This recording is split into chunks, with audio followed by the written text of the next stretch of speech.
Assalamualaikum warahmatullahi wabarakatuh.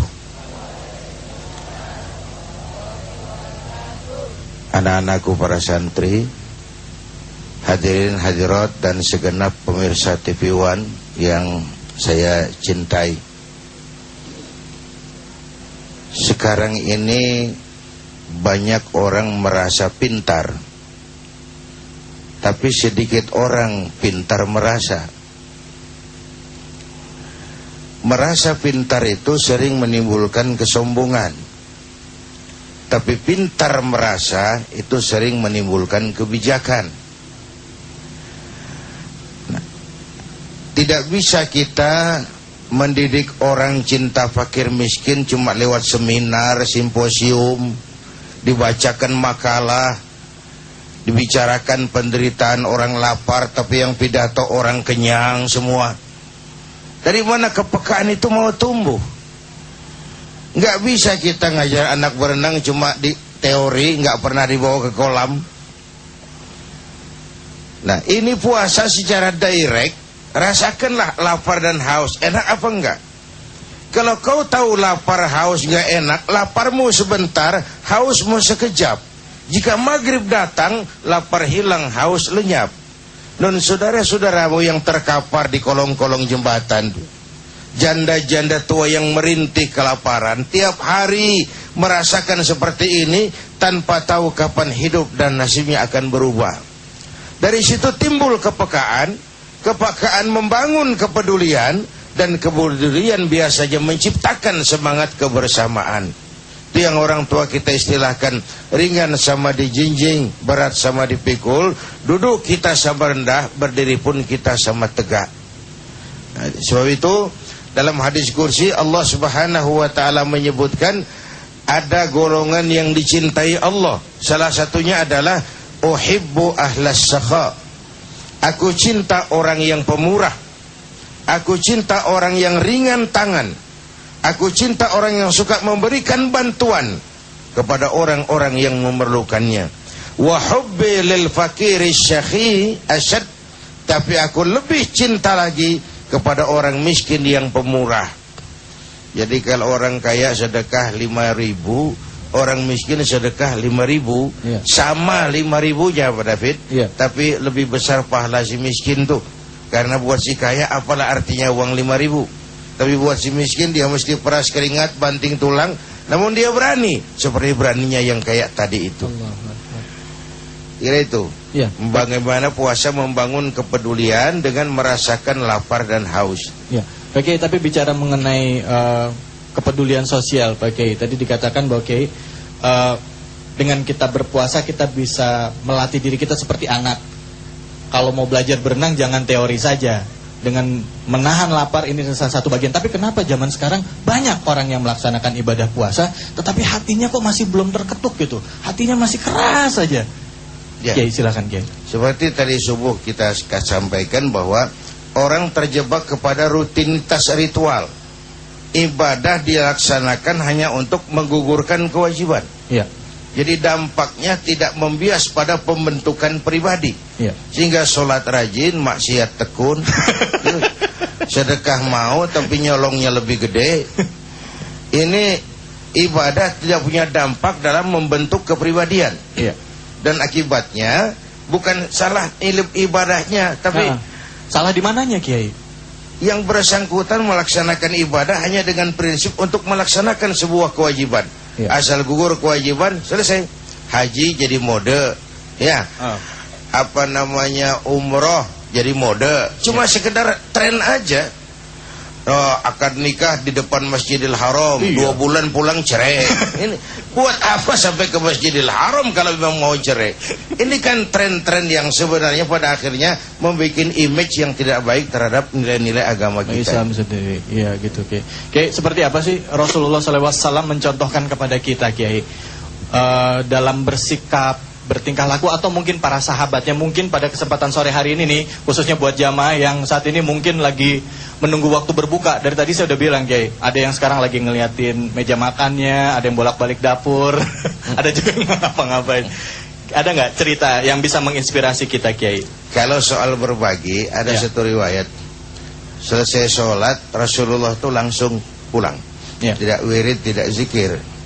Sahabat heran. Lalu tidak lama Rasulullah datang lagi ke masjid lagi, lalu ditanya, kenapa tadi tidak zikir dan doa ya Rasul? Beliau jawab, tadi selesai sholat saya ingat di rumah tuh ada uang 2 dirham belum saya sedekahkan. Saya nggak kepengen uang itu nginep jadi pikiran. Saya cepat-cepat pulang, saya sedekahkan. Sekarang sudah nggak ada apa-apa di rumah, saya tenang. Ayo kita wiridkan, teruskan wirid kita. Nggak ada apa-apa, tenang. Kalau kita kan gedabak-gedubuk. Ya ampun, lihat tabungan, lihat berapa, tinggal berapa, nggak cukup aja kita stres ya, kebanyakan. Apalagi di sini nih, yang anak-anak perantau yang nyampe di sini lihat tabungannya udah mau habis ya, gitu. Belum ada kiriman. Ada yang belum dapat kiriman? Hah? Ada, adanya pelan banget. Tapi di sini enggak lah, di Santan sini. Kiai, nanti kita akan lanjutkan lagi Kiai. Ada satu pertanyaan tadi Kiai yang begitu menggelitik, yaitu bagaimana dengan orang-orang yang saat ini dia berjalan ibadah, menjalankan ibadah puasa. Kayak Kiai bilang tadi, ibadah jalan, maksiat juga tekun. Nah, ibadah jalan, sodakoh jalan, korupsi juga jalan. Mereka menganggapan bahwa sambil korupsi dia bisa sodakoh, bisa ngilangin dosanya. Benar nggak? Tapi jawabnya nanti Kiai. Jangan kemana-mana, tetaplah di Tablik Akbar 1431 Hijriah.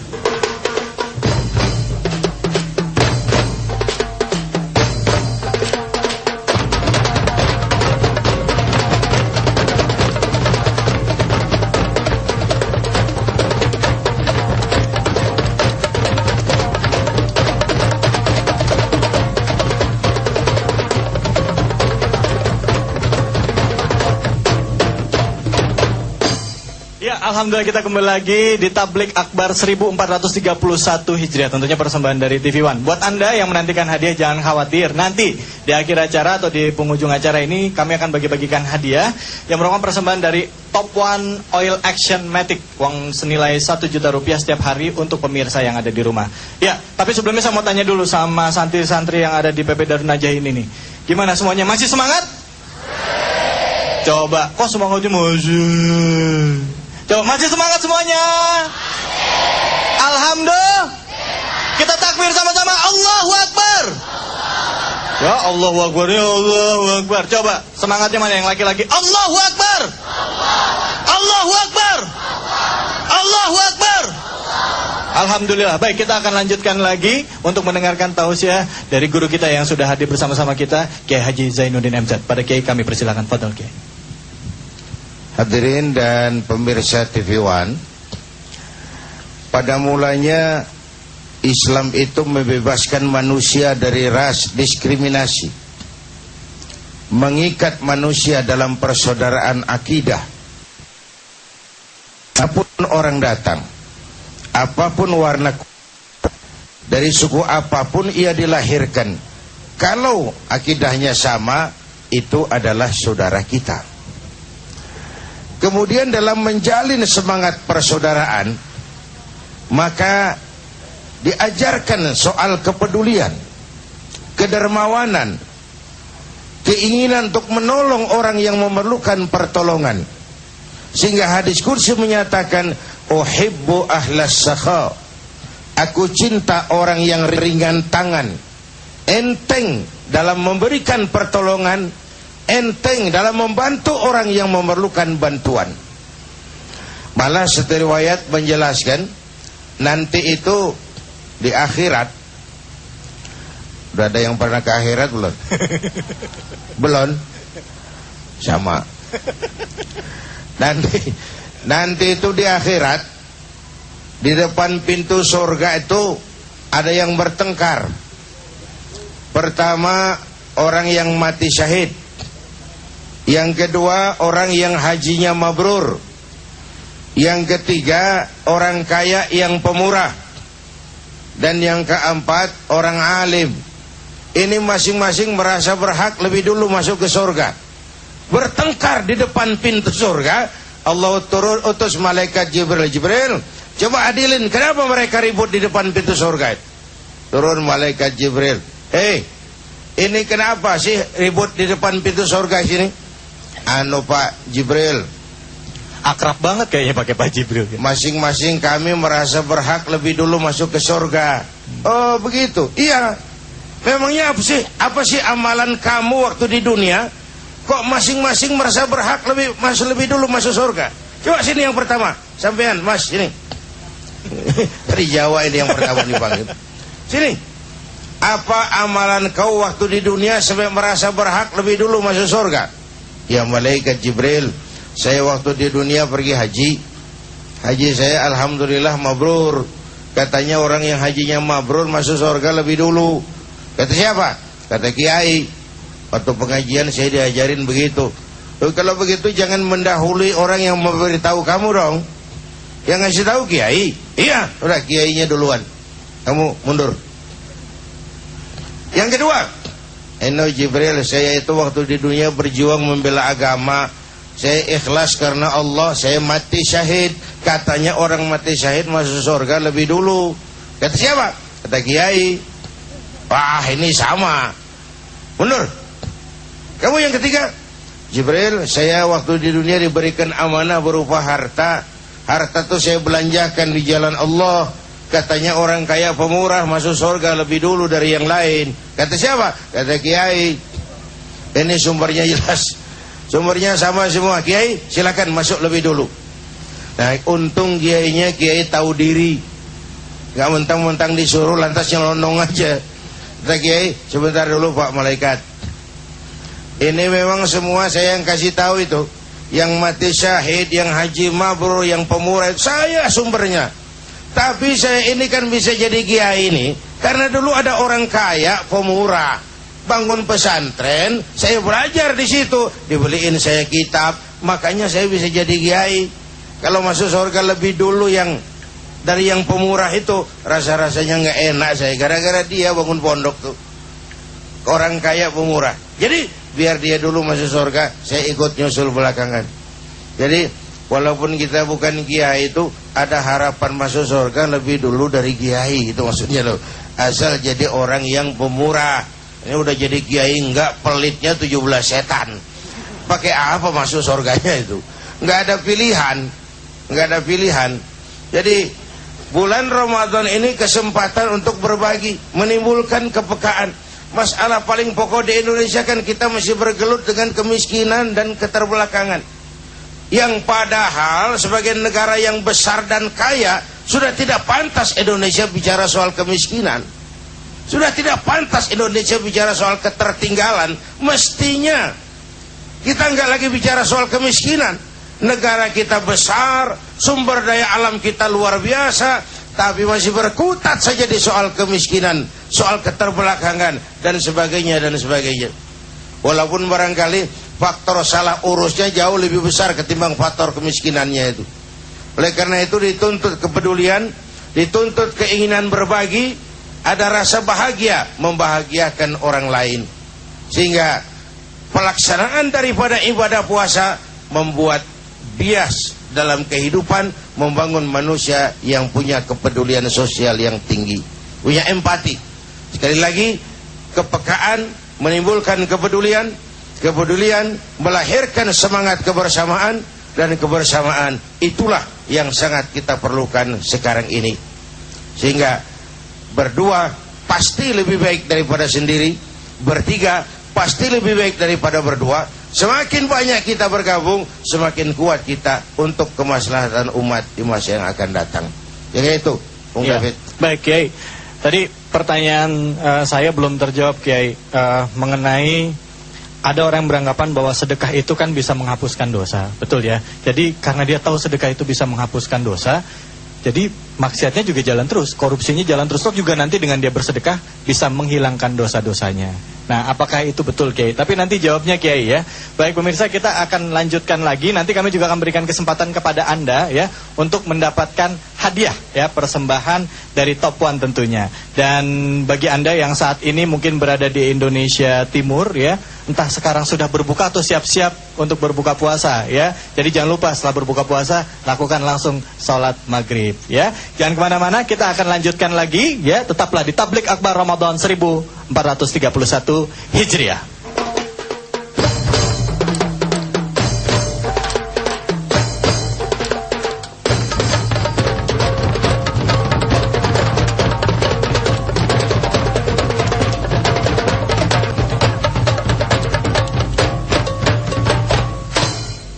Alhamdulillah kita kembali lagi di Tablik Akbar Ramadan 1431 Hijriah. Kita takbir sama-sama, Allahu Akbar.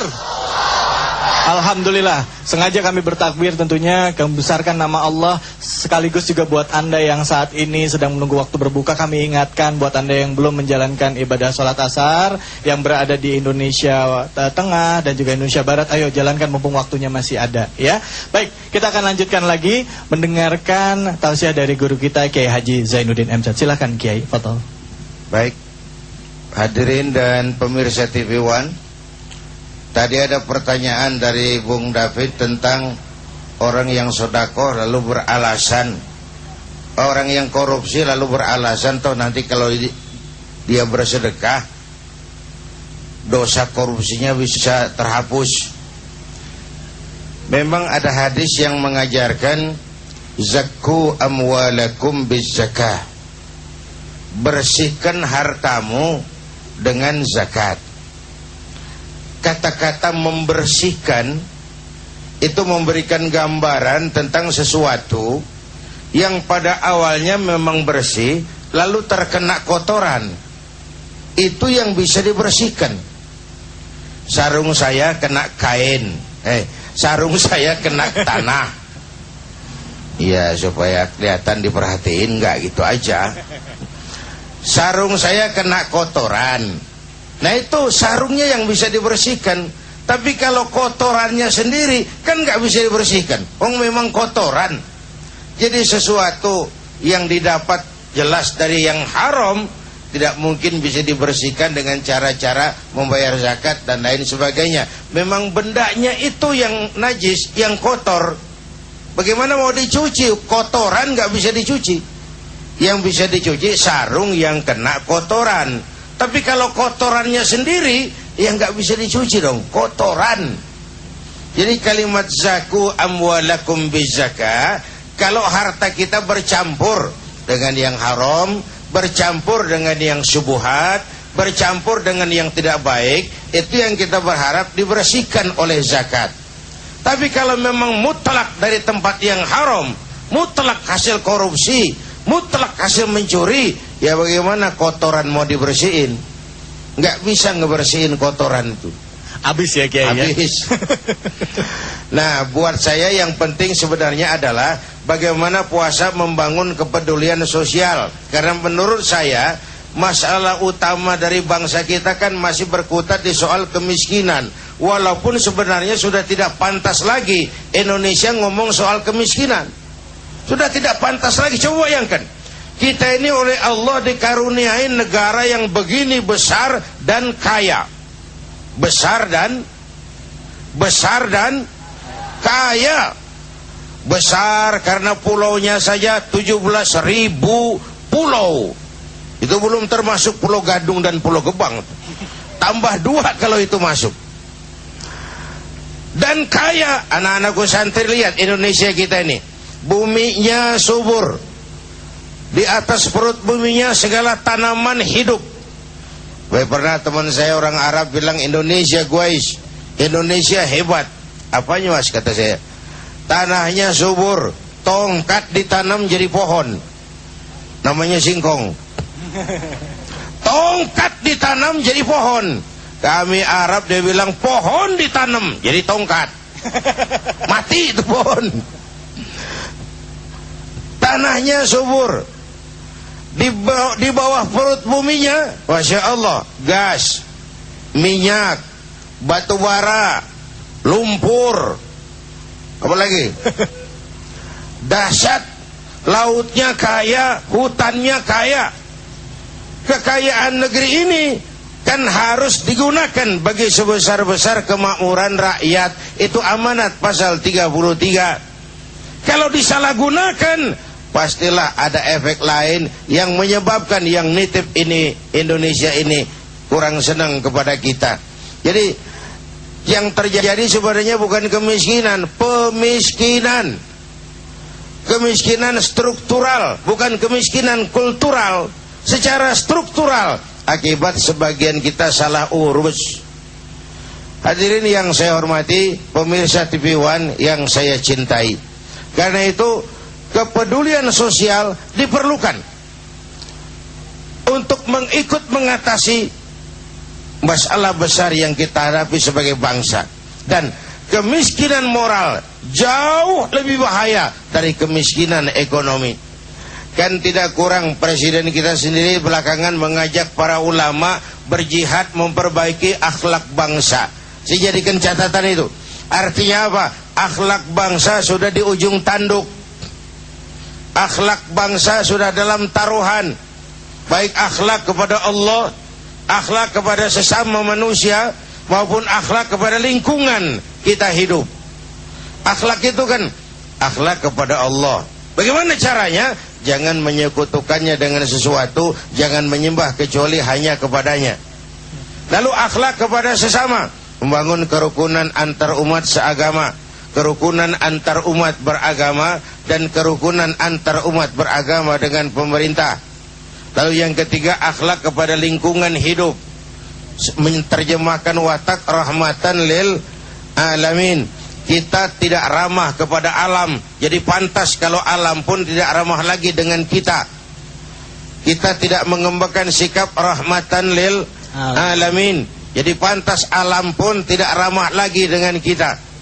Saya merasa bahwa dengan membangkitkan kepedulian sosial di bulan suci Ramadan ini, semakin besar pengaruhnya dalam ikut membantu memecahkan masalah-masalah besar yang dihadapi bangsa, yaitu kemiskinan. Dan lebih bahaya dari kemiskinan ekonomi adalah kemiskinan moral. Itu. Ya. Baik, terima kasih banyak Pak Kiai. Tentunya kita semua juga pasti ingin tahu lagi ya, khususnya di sini banyak pelajar, Kiai. Apa sih hal simpel atau hal yang paling mudah yang bisa kita lakukan untuk melatih diri kita agar kita bisa menjadi manusia-manusia yang kelak, Kiai, benar-benar memiliki jiwa dermawan, khususnya untuk anak-anak nih. Atau bagaimana saya punya anak, saya melatih anak saya, mendidik anak saya dengan cara seperti apa, Kiai? Ya, buat Anda pemirsa, buat Anda yang ingin tahu jawabannya jangan kemana-mana. Nanti kita akan bicara lebih banyak lagi, dan juga nanti kita akan bicara juga bahwa Rasulullah sebagai salah seorang nabi dan juga rasul yang terakhir mengajarkan kepada kita untuk mencintai anak yatim dan juga mendidik anak-anak kita dengan cara yang baik. Tetaplah di Tablik Akbar Ramadan 1431 Hijriah.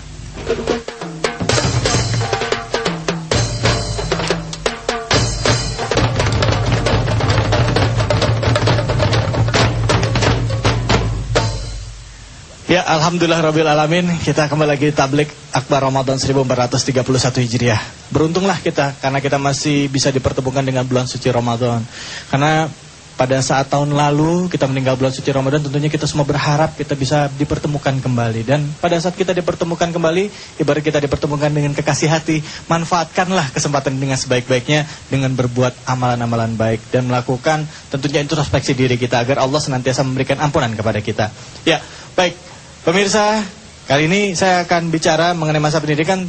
Tidak salah ya, karena kali ini kita ada di PP Darun Najah, ada Kiai Haji Ma'ruf Amin. Kiai, mungkin Kiai boleh berdiri. Kiai, saya mau tanya-tanya sedikit sama Kiai. Sebagian besar konsep pendidikan di Indonesia, ya, sebagian besar itu teori, ya, atau hanya melatih otak. Tapi kalau bicara mengenai akhlak, bicara mengenai agama, itu kan nggak cukup hanya dengan teori, tapi juga harus dengan contoh, aplikasi, ya, pelaksanaan. Ada nggak yang diajarkan di sini yang mungkin bisa jadi pelajaran buat pemirsa yang ada di rumah? Silakan, Kiai. Itulah sangat beruntung para wali santri, terutama yang anak-anaknya dididik di pesantren. Karena di pesantren itu dididik dan diajar. Kalau ilmu pengetahuan itu namanya diajar, tapi kalau pendidikan itu dibiasakan lama-lama menjadi terbiasa. Seperti pendidikan ikhlas, ya, bagaimana anak-anak itu saling menghargai yang lain semata-mata karena Allah. Dia ikhlas untuk disuruh nyapu oleh kiainya karena dapat pahala dari Allah. Dan ikhlas inilah yang ditanamkan untuk santri-santri, juga kehidupan pendidikan takwa. Takwa itu kalau kita dekat dengan Allah, banyak berdoa, banyak ibadah, banyak melakukan nawafil sunnah-sunnahnya, Allah akan lebih dekat lagi pada kita. Sehingga Allah akan memberikan rahmat, memberikan ma'unah. Kalau para nabi-nabi diberikan mukjizat, ya, itu wali-wali berikan karomah. Nah, kita ini insya Allah dapat ma'unah, pertolongan dari Allah. Amin, gitu. Sehingga kehidupan di pesantren tidak boleh mendolimi dengan yang lain.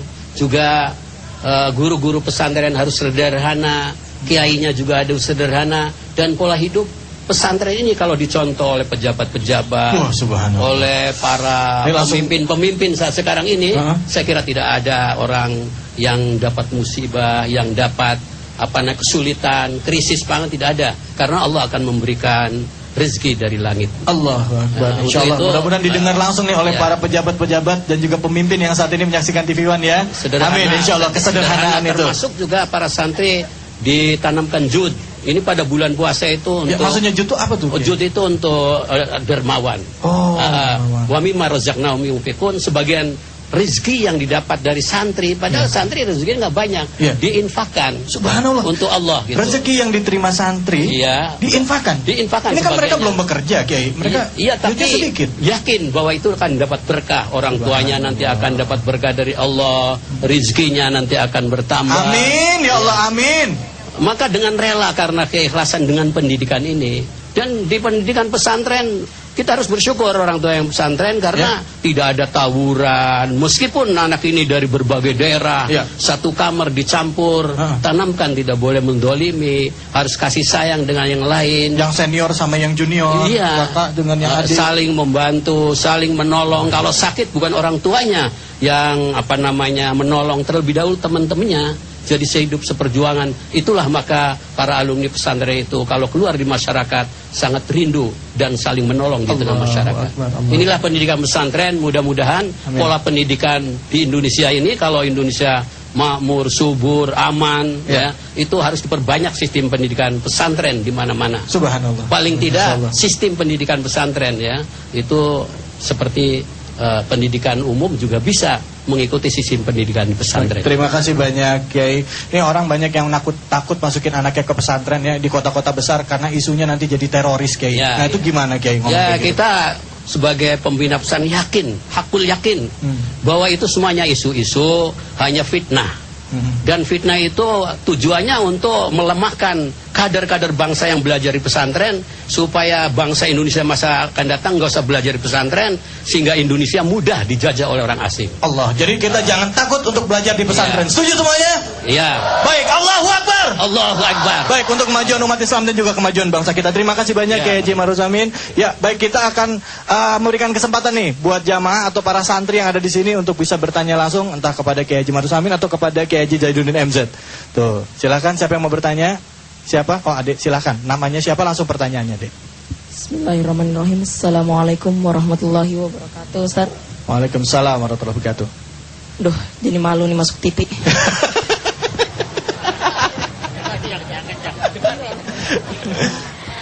Sebentar, Dek. Ustaz Zainuddin. Dek, coba tarik nafas dulu.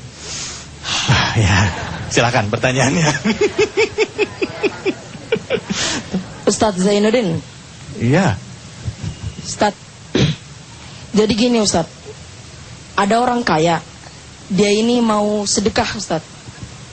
Nah, setengah dari harta yang mau dia sedekah. Sebentar Dek, mohon maaf saya potong. Namanya siapa? Dani Dwi Saputra. Dani Dwi Saputra. Dwi Saputra. Dari mana kamu asalnya? Dari Jakarta Barat. Dari Jakarta Barat. Dani Dwi Saputra. Oke, silakan. Dilanjutkan lagi. Jadi setengah dari hartanya itu Ustaz, pertama setengah dari harta dia jerih payah dia sendiri Ustaz. Nah, setengahnya lagi itu Ustaz, itu dari ini Ustaz, dari dia minjem kemana-mana, nanti dia ganti. Itu nanti itu boleh nggak Ustaz itu? Jadi ada orang kaya, dia mau menyedekahkan hartanya. Setengah dari hartanya itu hasil minjem Ustaz. Setengah dari hartanya hasil minjem. Nah, yang setengahnya lagi harta jerih payah dia sendiri. Oke, jadi boleh nggak harta yang hasil minjem itu disedekahkan juga ke orang? Iya. Gitu. Silakan. Silakan, Kiai. Iya, yang hasil minjem itu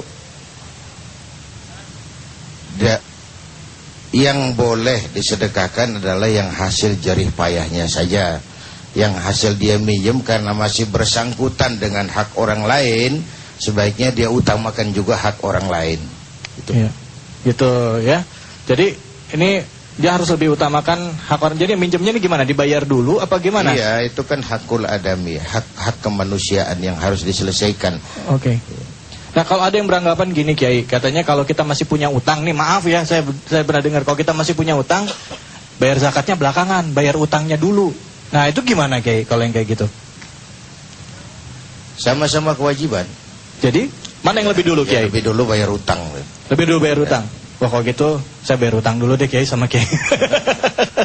Ya baik. Ada lagi yang mau tanya? Silakan. Siapa? Silakan Wakti. Silakan. Bismillahirrahmanirrahim. Assalamualaikum warahmatullahi wabarakatuh. Waalaikumsalam warahmatullahi wabarakatuh. Namanya siapa? Langsung Ya, pertanyaan. nama saya Kodrina Sufi. Dari Bekasi. Dari Bekasi. Silakan. Yang ingin saya tanyakan, apakah yang dinamakan bersedekah itu hanya dengan berupa harta ataupun uang, ataupun dapat berupa kita berbagi ilmu dengan orang lain, Ya. ataupun dengan memberikan makanan kepada orang yang kelaparan? Apakah itu juga disebut dengan bersedekah? Ya. Apakah apa hukumnya dan apa pahalanya sama nilainya dengan yang sedekah berupa uang? Ya. Terima kasih. Wassalamualaikum warahmatullahi wabarakatuh. Waalaikumsalam warahmatullahi wabarakatuh. Biasa kalau pelajar pertanyaannya gitu, kalau nggak pakai uang bisa nggak yang lain ya? Karena kan belum cari uang. Silakan Kiai. Ya, saya kira bukan masalah pelajar saja, karena kemampuan tiap orang kan tidak berbeda-beda. sama. Ya. Berbeda-beda. Ya. Itu sebabnya Rasulullah mengajarkan siapa yang punya harta bersedekahlah dengan hartanya, yang punya ilmu bersedekahlah dengan ilmunya. Sehingga jawabannya adalah sedekah tidak hanya dalam bentuk harta, Ya. dalam bentuk tenaga, dalam bentuk ilmu, bahkan dalam bentuk senyum sekalipun. Itu minimalnya. Senyummu, tabassumuka fi wajhi akhika laka sedekah. Senyummu kepada temanmu itu adalah sedekah. Jadi kalau pakai duit belum bisa ya sedekah. Senyum aja, banyak senyum aja udah sedekah. Iya, iya, iya. Tapi kalau misalnya pakai ilmu pengetahuan kita bagi-bagi ilmu gitu boleh ya? Boleh. Boleh ya. Bantu apalagi kalau lagi ulangan. Enggak bercanda. Kiai, mungkin apa yang bisa kita simpulkan di kesempatan hari ini Kiai? Tapi sebelum disimpulkan tadi Kiai masih ada utang loh Kiai mengenai masalah anak yatim Kiai. Bisa dijelaskan sedikit sekaligus kita tolong diberikan kesimpulan di kesempatan kali ini. Silakan Kiai. Iya. Rasulullah bersabda, ana wa kafilul yatim kahataini yaumul qiyamah. Aku dan orang yang mau menanggung beban anak yatim seperti dua jari ini di akhirat. Jadi ada jaminan kalau di akhirat ingin dekat dengan Rasul, maka di dunia dekatlah dengan yatim. Yang dimaksud dengan dekat di sini adalah ana wa kafilul yatim. Kafil artinya menanggung beban. Apa itu dia? SPP-nya, makannya, pakaiannya dan sebagainya. Aku dan orang yang mau nanggung beban anak yatim seperti dua jari ini di akhirat nanti. Nah, seterusnya ada hadis, rumah yang paling disukai Allah adalah rumah yang di dalamnya ada yatim yang dihormati. Dan rumah yang paling dibenci Allah adalah rumah yang di dalamnya ada yatim yang disia-siakan. Ya. Itu sebuah bimbingan dari baginda Nabi. Karena itu di bulan ini siapa yang diberikan kelebihan rezeki oleh Allah, dekatlah dengan anak-anak yatim, bantu pendidikannya, paling kurang usap kepalanya penuh kasih sayang sebagai bagian dari rasa kecintaan kita kepada anak-anak yatim. Oke, baik Kiai. Terima kasih banyak. Terima kasih atas segala perhatian. Mohon maaf atas segala kekurangan. Usikum wa nafsi bitaqwallah. Wassalamualaikum warahmatullahi wabarakatuh.